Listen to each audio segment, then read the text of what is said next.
Te han mentido sobre el poder. No se trata de quién tiene más lana o el ejército más grande. ¿Qué tal si les digo que la geografía decide quién manda en el mundo? ¿Y qué tal si la historia lo comprueba, una y otra vez? Esta noche, nos adentramos en las fuerzas ocultas que han moldeado cada imperio, cada guerra, e incluso el mundo en el que vivimos hoy. Bueno, imagínense que están jugando una partida de Risk pero a nivel mundial, y que en lugar de solo tirar los dados y cruzar los dedos, los países de verdad están moviendo sus fichas de poder, basándose en la geografía. Bienvenidos a la geopolítica, una forma de pensar que surgió a finales del siglo XIX, cuando los imperios se lucían, la industrialización estaba a todo lo que daba, y la dominación mundial era prácticamente el pasatiempo favorito de todos los países europeos. Pero aquí está el truco, la geopolítica no se trata solo de quién tiene más armas o oro. Se trata de cómo la geografía determina quién gana y quién se queda mordiendo el polvo. Los orígenes de la geopolítica como un campo de pensamiento estructurado se remontan al clima intelectual y político de finales del siglo XIX, una época en la que los imperios se expandían, la industrialización se aceleraba, y las dinámicas de poder global estaban pasando por profundas transformaciones. El término geopolítica como tal no se acuñó formalmente hasta principios del siglo XX, pero sus ideas fundamentales ya estaban siendo moldeadas por académicos, estrategas y estadistas que lidiaban con las complejidades del control territorial, la competencia internacional y la interacción entre la geografía y el poder político. En su esencia, la geopolítica examina cómo el espacio geográfico influye en las decisiones políticas y el auge y caída de las naciones. Esto fue particularmente relevante a finales del siglo XIX, cuando las potencias europeas estaban enfrascadas en una lucha feroz por el dominio colonial, buscando asegurar recursos, rutas comerciales y posiciones militares estratégicas en todo el mundo. Las raíces intelectuales de esta disciplina estaban profundamente entrelazadas con las corrientes ideológicas más amplias de la época, incluyendo el darwinismo social, el expansionismo imperial y la creencia de que la geografía determinaba el destino de las naciones. Aquí les presento a Friedrich Ratzel, un geógrafo alemán que veía a las naciones como un biólogo ve las cajas de Petri. Él veía a los países como organismos vivos que necesitaban espacio, Lebensraum, para crecer y sobrevivir. Suena lógico, ¿no? Bueno, pues esa idea luego se puso fea, pero en ese entonces, solo era un intento de explicar por qué algunas naciones se expanden mientras que otras se van para abajo. Una de las figuras más tempranas e influyentes en este campo emergente, Ratzel era un zoólogo y etnógrafo de formación, que aplicaba metáforas biológicas al estudio de los estados. Argumentaba que las naciones funcionaban como organismos vivos que requerían espacio para crecer y prosperar. Su concepto de Lebensraum, literalmente, espacio vital, planteaba que los estados, al igual que las entidades biológicas, tenían una tendencia natural a expandirse territorialmente para sostener a sus poblaciones y actividades económicas. Aunque el término sería luego utilizado de maneras más siniestras durante el siglo XX, las ideas de Ratzel se enmarcaron inicialmente dentro de un contexto científico y analítico, intentando explicar por qué algunos estados florecían mientras que otros decaían. Mientras tanto, por allá en Gran Bretaña, Halford Mackinder estaba cocinando su propia teoría, la teoría del Heartland, que básicamente decía, quien controle Eurasia Central, controla el mundo. Él veía esta enorme región, sin salida al mar, como la base definitiva del poder, inmune a invasiones navales y en una posición perfecta para dominar al mundo. Su teoría a grandes rasgos era esta: si controlas Europa del Este, controlas el corazón del mundo; si controlas el corazón del mundo, controlas la isla mundial, que básicamente es Eurasia y África, y si controlas la isla mundial, pues, felicidades, ganaste el juego del poder mundial.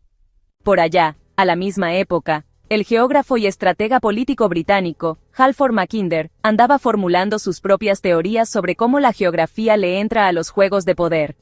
A diferencia de Ratzel, que veía a los estados como si fueran entes orgánicos, Mackinder le entraba a la geopolítica desde el punto de vista del control estratégico sobre regiones clave del mundo. ¿Sí me explico? En su obra maestra, El pivote geográfico de la historia, que se publicó en 1904, Mackinder presentó lo que se conocería como la teoría del Heartland, o, como le decimos aquí, la teoría del corazón de la Tierra. Argumentaba que controlar Eurasia Central, a lo que él le llamaba el Heartland, o corazón de la Tierra, era la mera llave para dominar al mundo. Órale. Esa enorme extensión de tierra, sin salida al mar, que se extiende desde Europa del Este hasta Siberia, era, según él, a prueba de cualquier poder naval, convirtiéndola en el mero fuerte para cualquier aspirante a jefe del mundo. Su frase célebre, quien controla Europa del Este, controla el corazón de la Tierra, Quien controla el corazón de la Tierra, controla la isla mundial, que viene siendo Eurasia y África. Y quien controla la isla mundial, pues, controla el mundo, que no. Resume su creencia de que la geografía es la mera jefa de la supremacía política y militar. Pero estas teorías no surgieron de la nada. En el siglo XIX todo giraba en torno al darwinismo social, la creencia de que las naciones, igual que las especies, están en una lucha constante por la supervivencia, y solo los más fuertes sobreviven. Convenientemente, esto se usó para justificar el colonialismo, pues aparentemente, apoderarse de tierras era simplemente la selección natural en acción. Agreguen la revolución industrial a la mezcla, y de repente, el poderío militar y económico ya no se trataba solo de tierra, sino de ferrocarriles, rutas comerciales, y la capacidad de mover ejércitos a una velocidad impresionante. Los británicos habían dominado los mares durante siglos, pero Mackinder veía a los trenes como el gran ecualizador, dándole a los imperios terrestres como Rusia el potencial para desafiar a las potencias marítimas. La revolución industrial también jugó un papel crucial en la formación del pensamiento geopolítico. A medida que los avances tecnológicos hacían más eficientes el transporte y la comunicación, el mundo se volvía cada vez más interconectado. Los ferrocarriles, en particular, alteraron el cálculo estratégico de la guerra y el comercio, permitiendo el rápido movimiento de tropas y mercancías a través de grandes distancias. La teoría del corazón terrestre de Mackinder fue, en parte, una respuesta a la comprensión de que los imperios terrestres ahora podían desafiar el dominio de las potencias navales tradicionales como Gran Bretaña. La construcción del ferrocarril transiberiano, por ejemplo, fue vista como un potencial punto de inflexión, permitiendo a Rusia proyectar su poder en lo profundo de Eurasia y contrarrestar la fuerza marítima de Gran Bretaña y Estados Unidos. Y no nos olvidemos del equilibrismo europeo de finales del siglo XIX. Después de la unificación de Alemania en 1871, todo el continente se convirtió en un tablero de ajedrez geopolítico, con jugadores importantes como Gran Bretaña, Francia y Rusia, maquinando constantemente para evitar que cualquier potencia inclinara la balanza demasiado. Líderes como Otto von Bismarck jugaban ajedrez en 4 dimensiones antes de que fuera moda, usando la diplomacia para evitar que Europa se hundiera en un caos total, al menos por unas décadas.